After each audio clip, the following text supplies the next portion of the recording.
Assalamualaikum, hello. Hi everyone, welcome back to CubaTryTest Podcast. Today anda bersama dengan saya Zalski dan juga Mr. Taufan.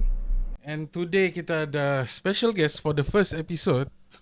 Welcoming to the studio Mr. MC Ray. What's up? Hi, what's up? Hey guys. What's up? So Happy to be here. Happy New Year? Happy to be here. Oh, happy to be here. Right. Happy New Year boleh juga lah. It's Chinese New Year, guys. So yeah, MC Ray is basically one of antara terkenal MC paling yang aku tahu lah. Yang one of the best MCs in KK. If you guys know, you know. So Ray, tell us a little bit something about yourself. Like your name and all. Sure thing. Full name. My real name is Roreska bin Abdul Karim, but it's very hard for people to pronounce it. So Okay, aku dengar first time pun aku macam jam. jam kan? Roreska. Roreska. Yeah. Okay. Don't blame me. Blame his uncle. Naming me like macam-macam nama. Alright. So I go by the name Ray. Simple, senang. So people can easily remember it. 28, I'm guessing. That's pretty old. For me lah. Age No is just a offense number. though. Age is just a number. MCing is just one of my part-time jobs. I wear a lot of hats, honestly. MCing during the night, during the day. Well, not a lot of people know, but pagkabun. So I jaga like kelapa sawit and all. You know, but it's a good business though. You know. So today basically kita akan focus more to about MCing lah, about you doing an MCs. Okay. So how long sudah you become an MC ni? Well, I started off, I think around late 2017. Back in the days, I was just like bar hopping, club hopping. So by that time, during that period of time, I was just a customer. So when I went to 69 back time di Waterfront, I saw MC Spike. Spikes. Doesn't remember. Shouts out to MC Spike. So the way he entertained people is like, it caught my eye lah. Like, would it be nice to be up there and entertain people and say whatever I want in a good way though. So yeah, I started off like going to clubs, asking like, hey, can I help support you MC and all that. Bear in mind that time I did not have any knowledge of MCing. All I know is like 3, 2, 1, 1, 2, 3, put your hands up, and the basic stuff. So I started off like very, very cowboy style lah, belajar sendiri lah kan. It was a good experience, but not as great as I expected. So I stopped for a while, focus on other jobs, focus on music with Betterhood. A couple of years went on. After COVID, I met up with Charlie D. Shout out Charlie. Shout out to Charlie.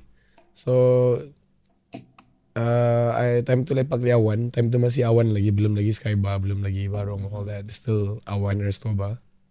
So I was always there, hanging out, vibing to every song while he was playing. So he noticed like I was singing in like every song that he was playing. So after the party, he came up to me. We had a drink and we started talking lah. Like, hey, I heard you used to be an MC and all. Yeah, I used to, but not much, guidance and knowledge and all. So a miracle happened. He took me in, taught me everything that he knew about MCing, and here I am today. I'm still learning though, Yeah.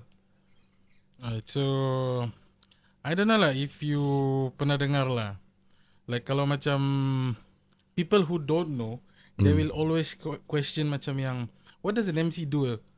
Yeah, pretty much. Yeah, like, pretty much like yang that. orang yang tidak faham, orang akan sebut begitu tau. Like, Yeah. what? Apa sebenarnya kerja MC ni? Orang macam saying random words and all. So like, can you? It's not random actually. Yeah, itulah. So like, can you explain lah, what does an MC actually do?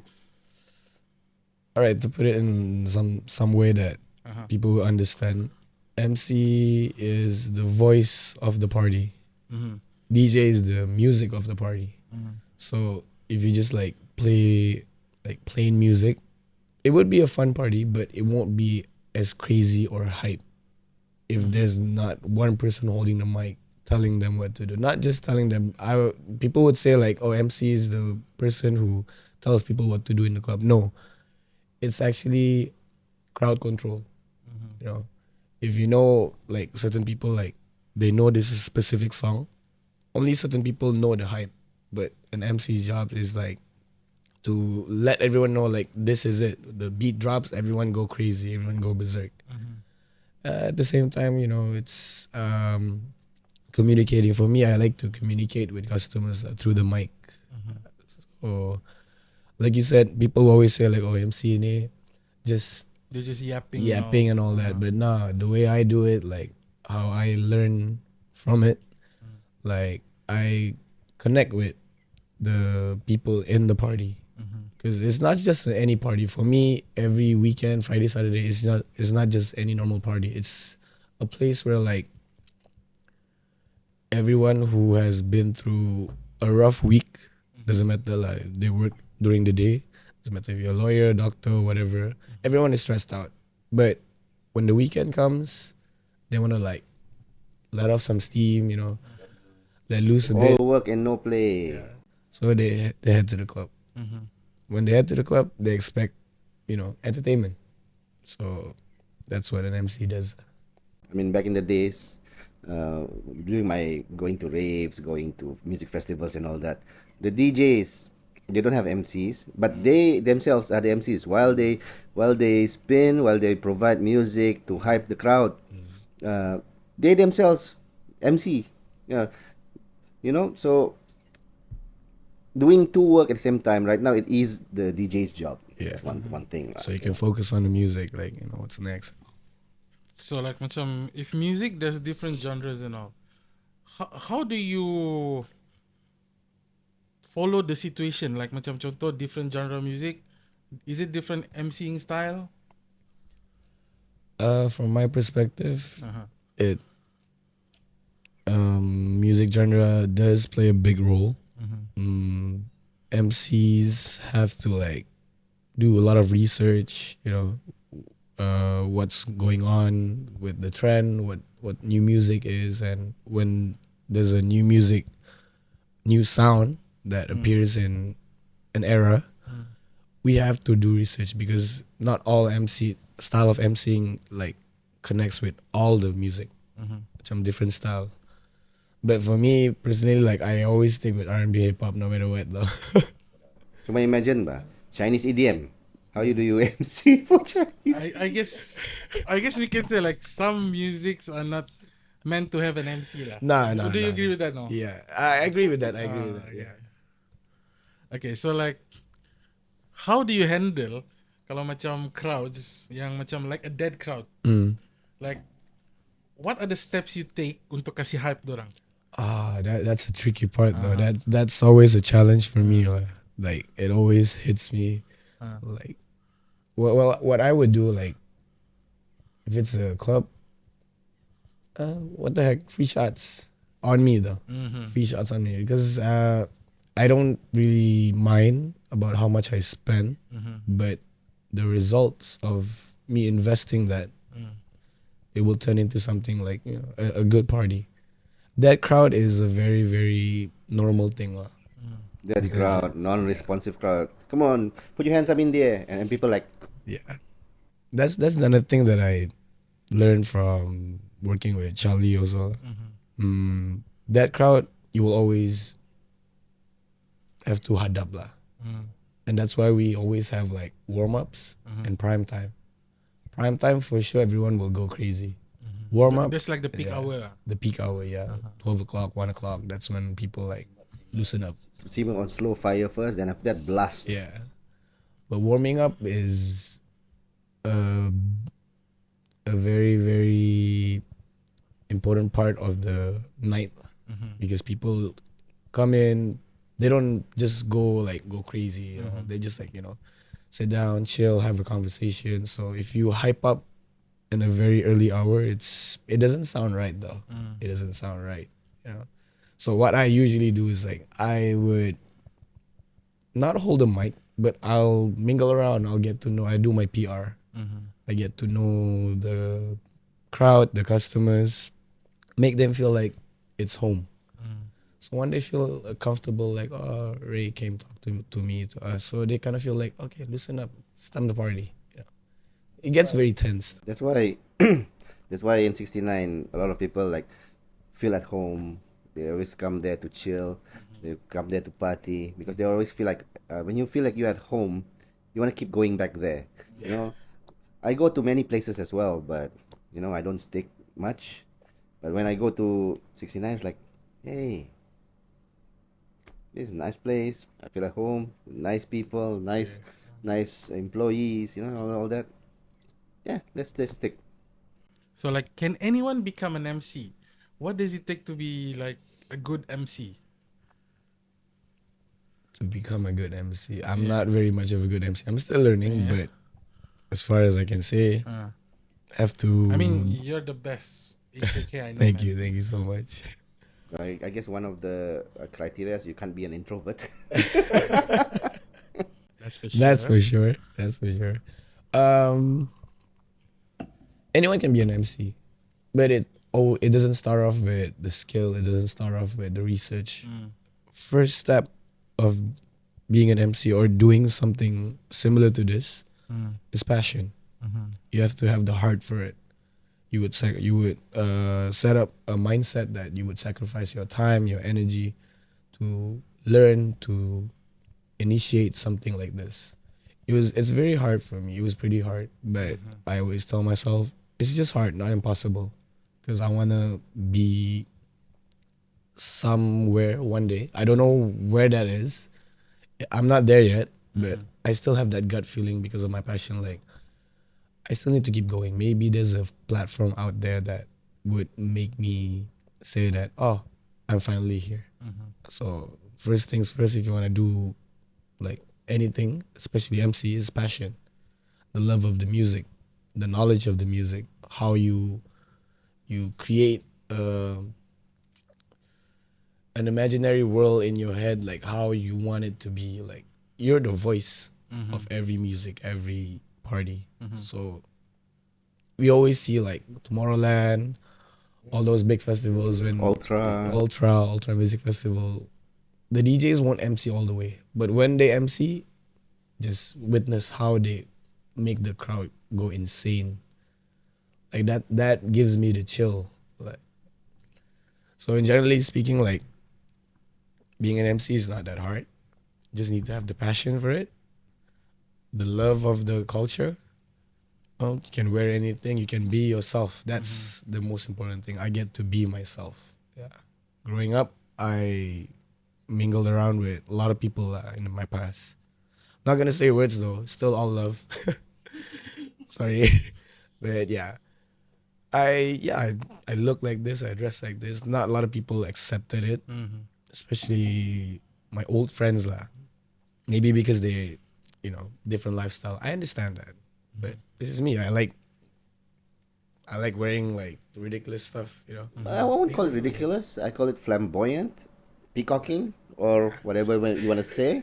But at least, I mean, you be yourself. That's one thing. You'll be yourself. You're being true to yourself. Plus, it's fashionable. I don't want to be walking around wearing flip flops and what do you call that? Singlet, apa? Singlet orang Cina tu, tank tops. and all that. I mean, you have to look presentable lah, at least lah. You especially when you're in the entertainment scene, Image is fashion key, though. scene. You have to be at least fashionable in your appearances lah. Yeah. You can't be wearing something people will. I don't care what people if people are judgmental. It's just that don't give them bullets to shoot you with. Dia pakai apa ini? I just smack them one time lah. But yeah, don't give them bullets to shoot you with. So like True, tadi true. kau cakap you've been MCing since 2017 lah. Yes. How do you stay energetic every day, man? Don't tell me Red Bull, man. No. I I'm mean, doesn't it get boring kayo for you? It does. It's not boring. Uh-huh. I never think of it as a boring thing to do. It is tiring though. Mhm. I mean, judging from my voice and everything, I've been doing this for years. It is tiring, but it's hard to stop because I feel like this is not all I have left, but mainly this is what I have right now that I've worked so hard, sacrificed all my time and energy, going here and there, learning about this, learning about that. So if I stop now, then I would tell myself like it's a waste. Yeah, I would tell myself in the mirror that like I started this. I'm not gonna end this now. If I'm gonna end it, well, somebody shoot me in the head though. Basically, it's like that. Ada satu wording cakap lah. If you love what you do, you're not gonna. It's not work. It's not work. Yeah. It's not work. It's Yeah. passion for you. Yeah, exactly. So like for the MCing thing, do you have a role model or inspiration? Oh, Like maybe you can name drop a few. yeah. I know one guy for sure who's your idol lah, Okay, who is it? because he's my idol as well. Ash Koba. Yeah, he's one of my top 5 though. He's my top 5 for MCing. Yes, top 5. But I start from the top lah. Top 1. Protege. MC Prodigy. Protege, yeah. Protege because the first time we did I think it was a grand opening. I think it's a soft opening of Sky Bar 69. He was the first guest MC alongside with MJ. MJ. Yeah, I Yes, remember yeah, that. yeah, yeah. So that was my first time, interacting with guest MCs. So I didn't know like any idea like, oh, how am I gonna be? Am I gonna be like, oh, hi boss, hi bang, or something out of respect lah. But just like for a couple of hours, get to know him. Like he made me feel, he boosted up my confidence. MC Protege was a big part of my MC career lah. So I would love to work with Protege again. Lut, MC Lut, Escobar, that's for sure. MC Naj. There was just one MC though. I worked with Lil J also once. Oh, Lil For J, New yeah. Year's and Merdeka. So that was pretty dope. Yeah. Shouts out to Lil J. For MCing, yeah, I mostly like get close to the people from the west side. KL, yeah. Because there's a lot of MCs there. Oh, let's not forget MC Spike though. MC Spike, of course, for representing KK. He was a huge part of the hip hop scene as well in MCing. That's for MC. What about DJ? Like your favorite DJ you ever work with? Oh my God. I ever worked with. Yeah. Or like you want to work with? Oh, that's a tough one. Thank God we're not doing some shots though. I miss working with MJ for sure. Phoenix. Phoenix actually, she's from KK actually. Wait, her name was different before. What was it? Yeah. Kido. Kido. Yeah.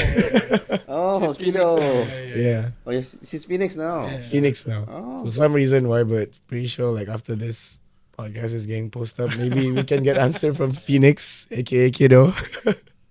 No, yeah, I'll tag you. But I always wanted to work with not a DJ lah, but an MC. Bossman. MC Bossman is an MC at Vault Bali. So yeah. So I've seen their page on Instagram. The way the place looks so amazing. I think because I never been there. It's just my assumptions because I think it's a bunker. It's an underground club. It looks like an underground. You can look it up on Instagram. Their videos, and it's all like just all red, like neons and all that. Vault Bali, eh? Vault Bali. Yeah, shall check it out. Yeah. So I always wanted to work with MC Bossman because I've seen his video. His crowd control is amazing. he hypes out. He created a mosh pit in that club every week, every weekend, like it's nothing. I've been trying to do mosh pits in KK and 69, but you know lah. I think you don't have that much space in 69 though. Yeah. I was just shooting my shot, but yeah, the moment was there. I had to seize it. So kalau tidak jadi, like forget lah. So like allow me to ask you a spicy question lah. Okay, here we go. Ini boleh tahan sikit lah. Boleh. Okay, first of all, are you single? Yes. Okay, so No hesitation. Yes. alright. So leading up to the question, Oh, I know. do girls or even guys throw themselves at you in the club? I have to be careful saying this though, because if I say yes, then it would. I mean, like I guess Okay, like you know. Okay, girls No aside, filter lah, no guys not so sure. I think I mean we wouldn't somebody know. ini. I mean, look at him, guys. He's handsome as fuck. Nah. I just look like every single one of y'all. Ciptaan Tuhan semua cantik. So like, do you have any bad experience ka sepanjang MCing? Like Yeah, a lot. Any unforgettable memories? Oh my god, a lot. Uh-huh. A lot. Where do I start? You want to start with like women? I guess.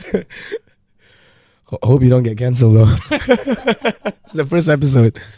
Yeah. I don't mind. Like I've always encountered like, you know, women come up to me and this. I think they're intoxicated at some point. Not all of them, but some of them. But truth be told, like I tidak berapa layan because I still have a goal in me. Like I still want to fall in love though. Yeah, but yeah, well, we all want to fall in love. Yeah. So being an MC, they don't actually. I always say this. I think I've said this to you before. They don't really like me, but they like the idea of me. What do you mean? Like, Rizal, we go way back, right? You know how I looked like before. I wasn't an MC. You think I was a chick magnet? No. But now it gets like super like. I'm not bragging. I just feel like I still consider them as like a good crowd, good customer. I show them respect. But whenever they get like overboard, I tend to like sometimes avoid it. Not all the time, but sometimes though. So yeah, in this line of work, it's better to stay single. And you know, if I really wanted to fall in love one day, maybe I won't be an MC that time. Maybe I would be doing something else, but still in the same industry. You know. So yeah. So like antara pengalaman yang paling Paling shock lah. Oh, Not teruk lah, shock. Shock. Yeah. Unforgettable memory lah. Which one do I pick? Sepanjang MCing. Which one should I pick? There's a lot of good moments though. I mean, every night's a good night. Every night's a good night, but there's always like this top 3. Well, the first goosebumps that I ever felt was working at Skybar for the first time at a huge crowd. I was nervous as hell. I didn't even want to hold the mic. I was standing next to Charlie and Biggie W. So like, Charlie was like, "Are you ready? Are you ready?" My dumb ass was like, "Yes, I'm ready." But dalam hati kan like, "Fuck no, I don't want to be here. I'm scared to death." But that time was a moment that I took upon myself. Like, it's now or never. It's now or never. You have, they've given me the platform. They're giving me the crowd. They're giving me the mic.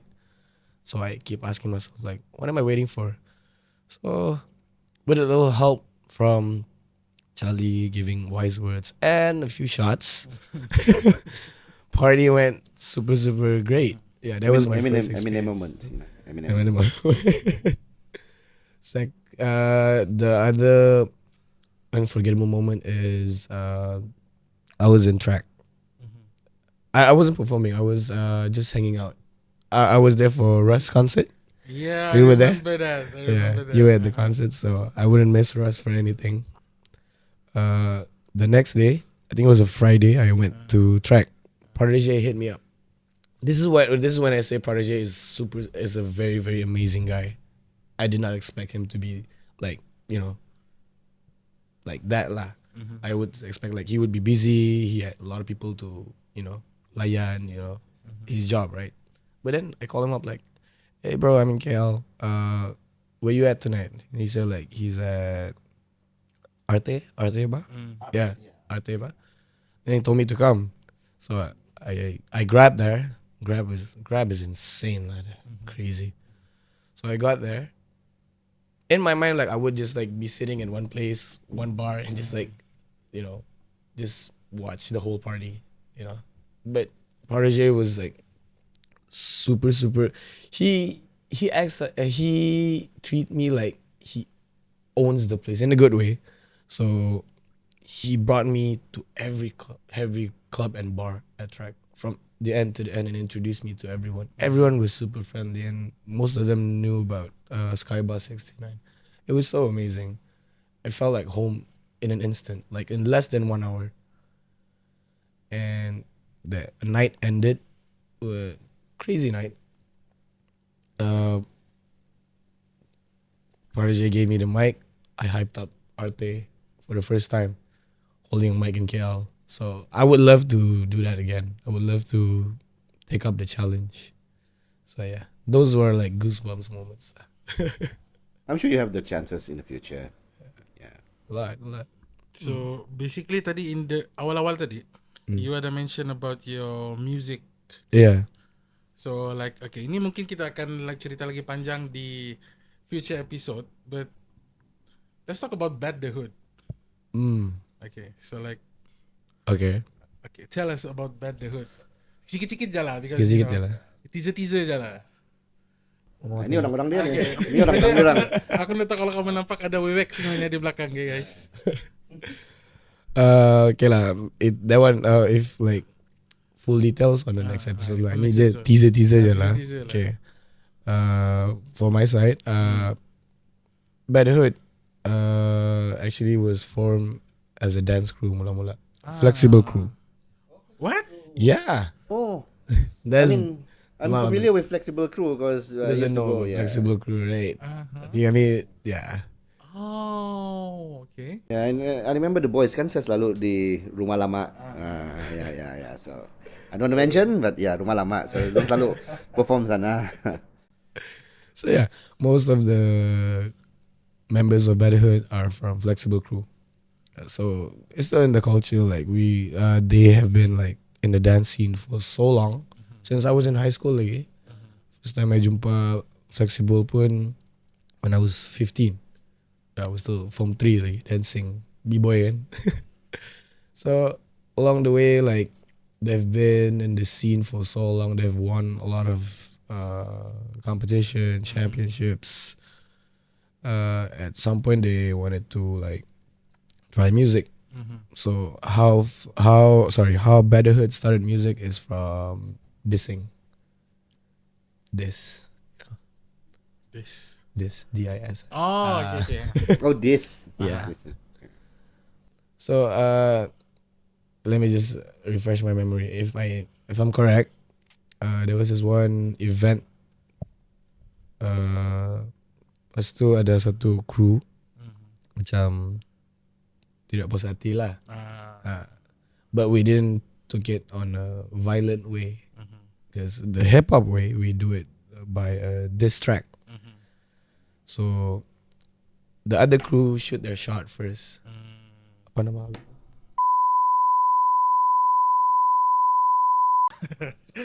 Orang Sabah juga. Sabah Namanya juga lah. orang Sabah je lah. Let's just keep it like filtered lah. Nanti hal lagi.